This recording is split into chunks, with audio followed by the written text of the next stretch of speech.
आसमान पर काले बादल मंडरा रहे थे। बिजली की चमक से कभी कभी चारों ओर जंगल और कच्चे रास्ते झिलमिला उठते। हवा इतनी तेज थी कि पेड़ ऐसे हिल रहे थे जैसे अभी गिर पड़ेंगे।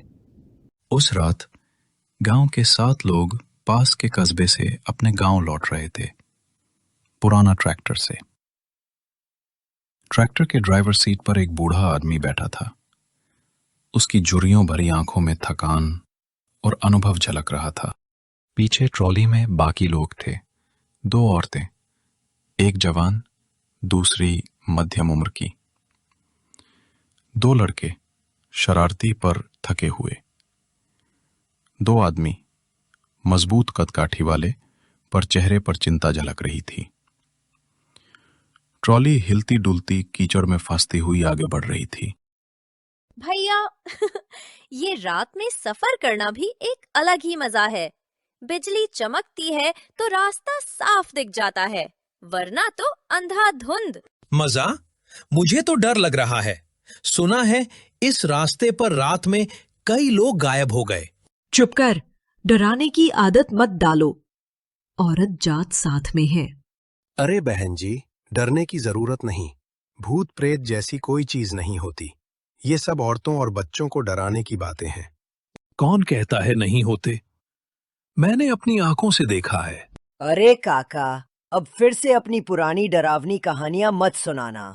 तुम्हें मजाक लगता होगा, लेकिन इस रास्ते पर रात में कई बार ऐसे लोग मिलते हैं जो होते इंसान जैसे हैं, मगर असल में इंसान नहीं होते। ट्रॉली में अचानक सन्नाटा छा गया। सिर्फ ट्रैक्टर की गड़गड़ाहट। क्या मतलब काका?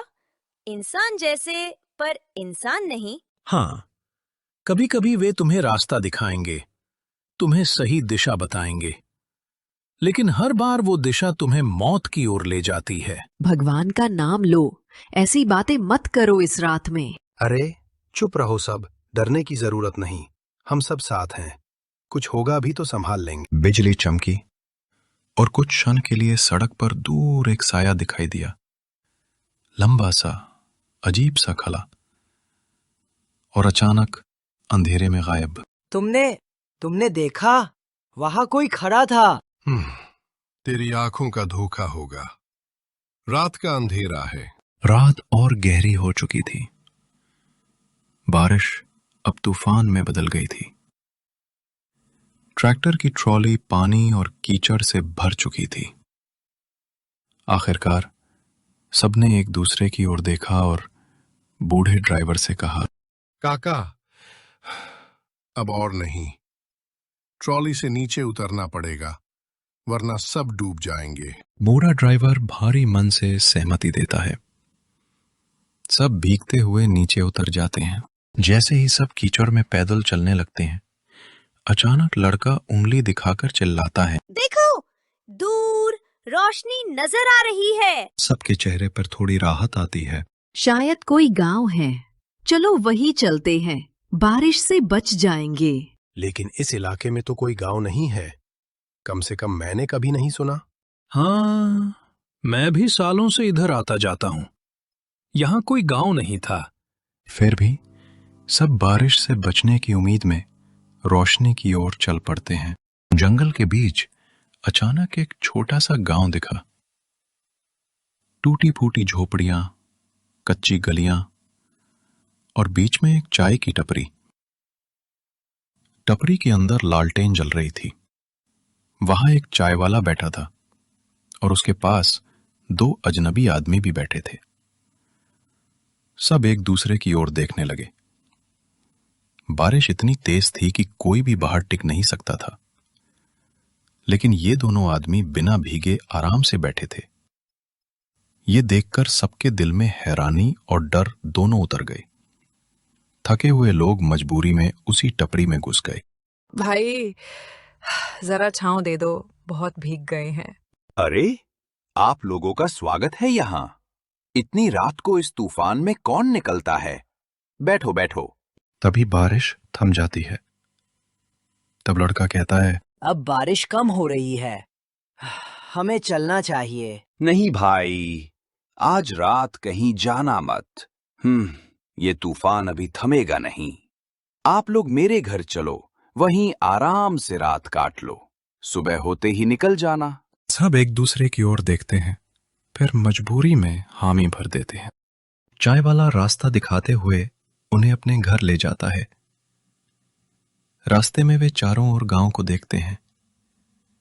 अजीब बात यह थी कि कुछ औरतें पानी भर रही थीं, कुछ आदमी खेतों में हल चला रहे थे, बच्चे मिट्टी से खेल रहे थे। लेकिन यह सब हो रहा था रात के बीचों बीच, जब सबको सोना चाहिए था। पहली औरत कांपते हुए धीरे से कहती है, ये लोग रात को काम क्यों कर रहे हैं? ये कैसा गांव है? मुझे तो लग रहा है ये सब इंसान नहीं है। सब चुप हो जाते हैं। उनकी आंखों में डर साफ झलक रहा था। रात का तूफान बाहर गरज रहा था, लेकिन असली तूफान अब इन लोगों के अंदर उठ रहा था। ये गांव, ये लोग और ये रहस्य, सब कुछ सामान्य नहीं था।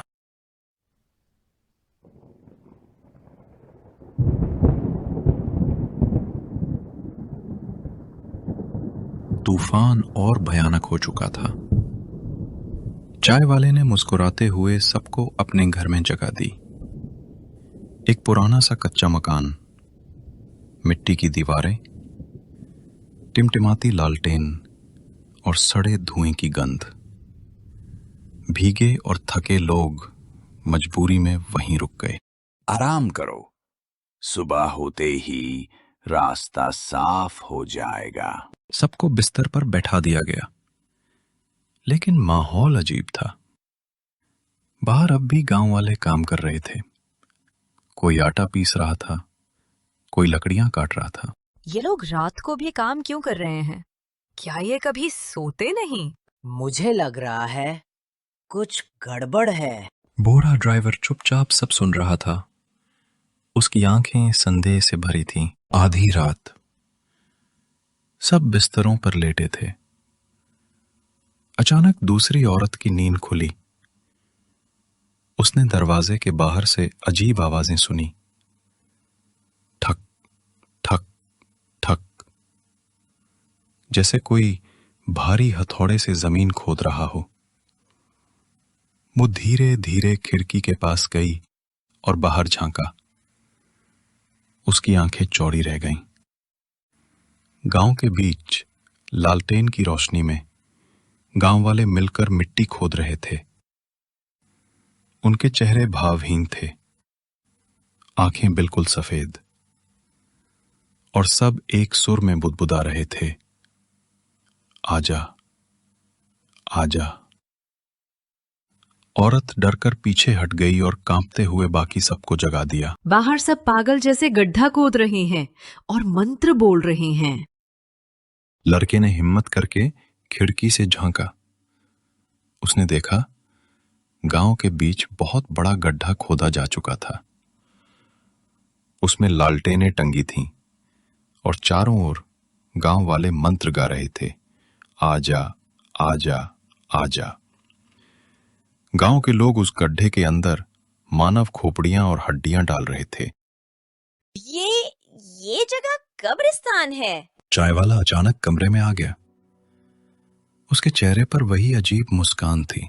तुम लोग अब जान ही गए हो, ये गांव दिन में सोता है और रात को जागता है, क्योंकि ये गांव इंसानों का नहीं।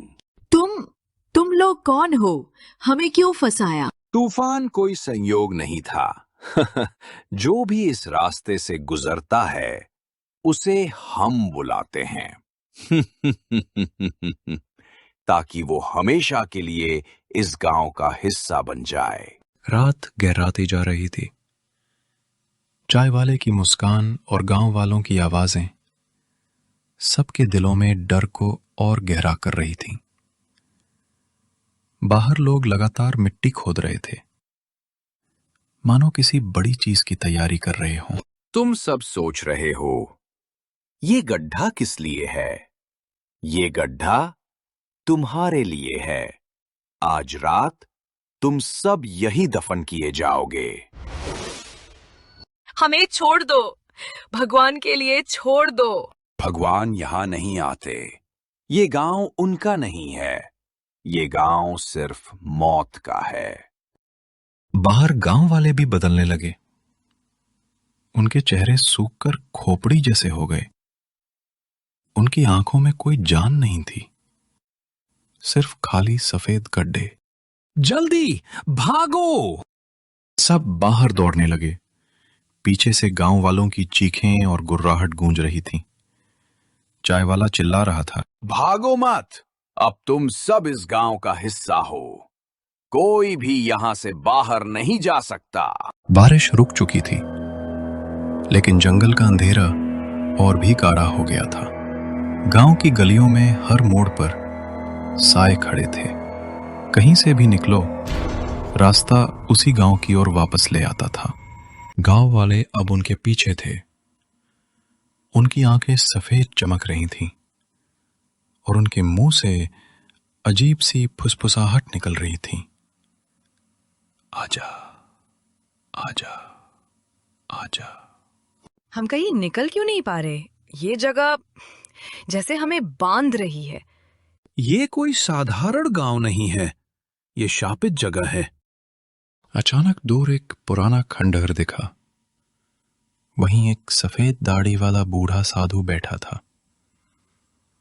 उसके आंखों में गहरी चमक थी। रुको, यहां आओ। सब घबराकर उसके पास पहुंचते हैं। साधु गहरी सांस लेता है और कहता है, तुम लोग इस गांव में कैसे आ गए?